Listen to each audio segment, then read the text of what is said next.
up, guys? Welcome back to a new video. So today I'm going to be answering the question, am I disappointed I didn't wait for the iPhone 14?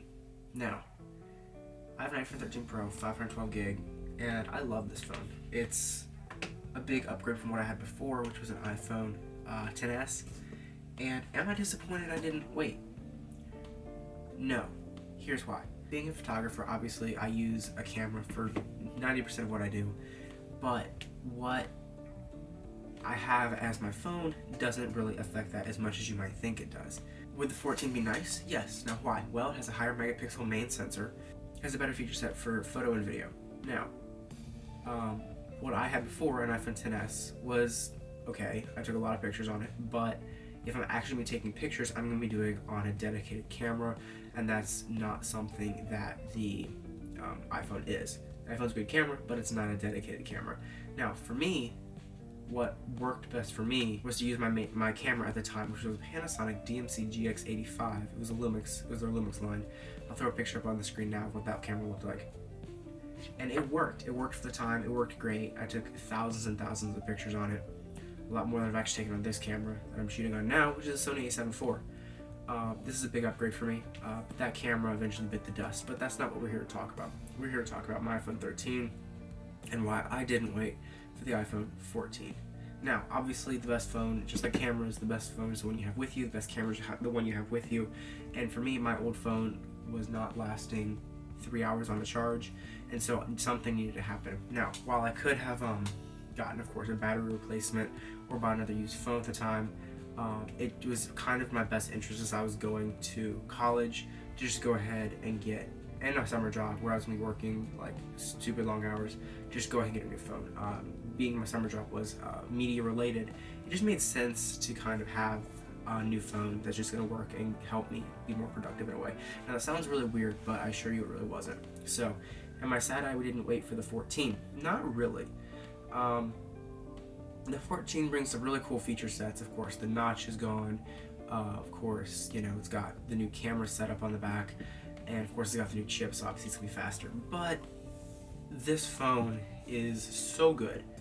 Obviously, I mean, the camera is such an upgrade from what I had before. I don't really think having a 14 would really make that much of a difference, really, or something I would really need to worry about. Didn't add enough to, again, warrant an upgrade. Now, the notch is nice. Having a brighter screen is nice, but I mean, this gets bright enough for what I need to do. If I'm outside, it'll still crank up to, you know, well above 1,000 nits, and that's plenty bright. Now, is it the 2,000 that's being boasted on the iPhone 14? Heck no. But again, do I really need that when I'm outside using my phone? And no. And that's gonna be really bright outside. I mean, this at 1500 is plenty bright for the things when I'm outside, for HDR content, of course, as well, but this works for what I need to do. Now, I think one thing I would like to see maybe in the next generation of iPhone, of course, is USB-C, because file transfers to and from this device are painful unless you're using AirDrop, and that's still really slow because it's going over Wi-Fi/Bluetooth. And USB-C, or the Lightning port on this, is just so slow. It's always been slow, but it's painfully slow. And so when like I'm transferring data from like an SD card with this handy adapter here that I bought for way too much money that I actually had to get replaced because mine broke. It's slow and you really feel the pain, especially when my computer died a month ago now, and that was, I mean, I was dumping footage as fast as I could. That was painful trying to get footage on this phone.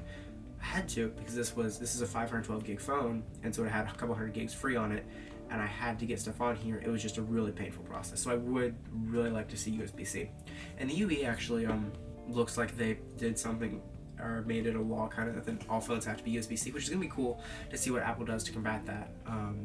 Honestly, they'll probably just go completely wireless, but then I would really like to see them do something with like a new standard of wireless, because based on what we have right now, it is not near fast enough to make it, of course, usable. With that being said, I mean, that's kind of why I kept my iPhone 13 Pro and didn't upgrade, and nor am I disappointed that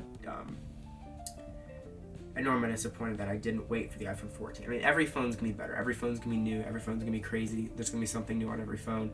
But just making sure you have what works for you now, and having something that works for you now, I think is more important than always waiting for the latest and greatest. So with that being said, thank you for watching this video. Be sure to like, subscribe, comment down below what you want to see in an upcoming video. Be sure to keep watching those shorts. That is insane how many views those are pulling in. So thank you guys so much for that. And I will catch you guys in the next video. Take it easy, fam. Peace.